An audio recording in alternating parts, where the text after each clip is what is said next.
Kamera e televizionit Apollon është drejtuar drejtorisë të profilizuar Areb në Lushnjë, ku specialisti zooteknik Angel Pole ka dhënë një panoramë të qartë me indikimin e temperaturave të larta gjatë verës dhe uljes së menjëhershme të tyre në fillim të tetorit në sektorin e blegtorisë. Kjo drejtori mbulon një territor të gjerë që përfshin qarqet Fier, Vlorë dhe Gjirokastër, zona me intensitet të lartë të aktivitetit blegtoral. Sipas zotit Pole, vera ka qenë të jetë nxehtë me temperatura ekstreme, të cilat kanë sjellë lodhje të kafshëve, ulje të prodhimit të qumshtit dhe vështirësi në sigurimin e ushqimit cilësor për shkak të thatësirës. Kafshët e ndjeshme si lopët dhe delet e kanë pësuar të parat, sidomos në mungesë të strehimit adekuat apo menaxhimit të mirë ushqimor dhe higjieno-sanitar, ndërsa tani rënja e menjëhershme e temperaturave në tetor ka shkaktuar një tjetër stres për organizmin e kafshëve. Kjo luhatje fort klimatike nuk ndikon mirë në metabolizmin e tyre. Ai theksoi nevojën për masa parandaluese, si ruajtja e kushteve higjieno-sanitare në stall, shtim të vëmendjes ndaj ushqyerjes me lëndë të pasura energjitike dhe izolimin termik të mjediseve të mbajtjes. Blegtorët janë këshilluar të jenë të kujdesshëm, sidomos në këtë periudhë tranzicioni, ku ndikimi i klimës është gjithnjë e më shumë më i paparashikueshëm.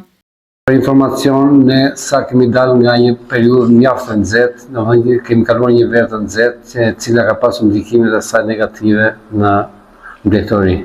Kryesisht tek gjerri, sidomos tek lopët e qumshit, janë shfaqur edhe me dëmtime tek këto, sepse ka një metabolizëm më intensiv dhe tek shpendët, domethënë këto janë dy kategori që kanë tjetër, sidomos edhe duke mos përjashtuar edhe dera, domethënë.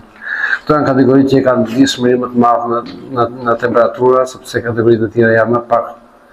Jo se ato nuk ndikojnë, por tu ka pas ndikime edhe në dëmtime, domethënë, duke pasur edhe humbje të kryerëve. Gjithashtu nuk diskutohet dhe ulje e prodhimtarisë të tyre. Fermerët përgjithsisht janë munduar domethënë të përshtaten, por ne kemi pas dëmtime në Grabian, në Gradisht, nga këto problematika domethënë. Dhe në këtë rast, në radhë parë duhet sigurohet sasia e ujit, domethënë sepse rritet 2 deri në 3 herë sasia e ujit që kërkojnë kafshat gjatë periudhës verës. Aktualisht në këtë kohë që po kalojmë tani, domethënë, jemi në temperaturë në kohën më optimale. Blegtoria kërkon temperaturat nga 18 deri 24 gradë, domethënë që tani këto janë temperaturat dhe janë një prodhim më optimal dhe gjendja shëndetësore e kafshëve është më së përshtatshme, domethënë dhe kondicioni i tyre është më normal për të prodhimtarinë e tyre optimale. Në periudhën mbas tetorit, meqense tani janë për llogaritën dhe mundësitë për të hyrë në fazën e periudhës dimrit, dikur bësh për llogaritja e bazës ushqimore, për llogaritur 6 muajt e dimrit, domethënë.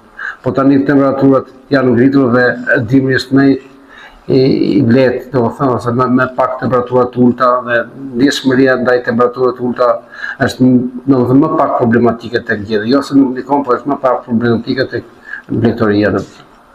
Megjithatë, do të japim disa konsiderata. Fermerët duhet të kenë garantuar ushqimin për blegtorinë.